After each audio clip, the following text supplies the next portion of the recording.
అఖిల భారత విద్యార్థి సమాఖ్య ఏఐఎస్ఎఫ్ మదనపల్లి డివిజన్ సమితి ఆధ్వర్యంలో స్థానిక సబ్ కలెక్టర్ కార్యాలయం ఎదుట నిరసన కార్యక్రమం నిర్వహించడం జరిగింది.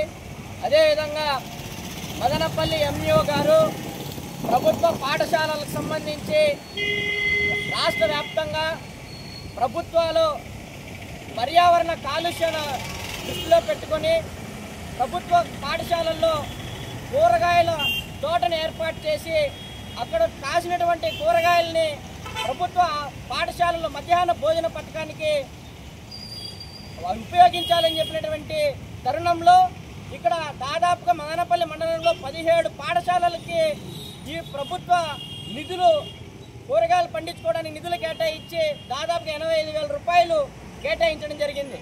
అయితే ఈ 85,000 రూపాయలు కేవలం ప్రభాకర్ రెడ్డి గారు సొంత ఖర్చులు పెట్టుకొని అవి ప్రభుత్వ పాఠశాలలకు అందివ్వకుండా ఈ అభివృద్ధిని అడ్డుకొని అతను సొంత లాభాల కోసం పనిచేస్తున్నటువంటి తరుణంలో ఇది పూర్తిగా ప్రభుత్వానికి వ్యతిరేకంగా పనిచేస్తూ ఉన్నారు.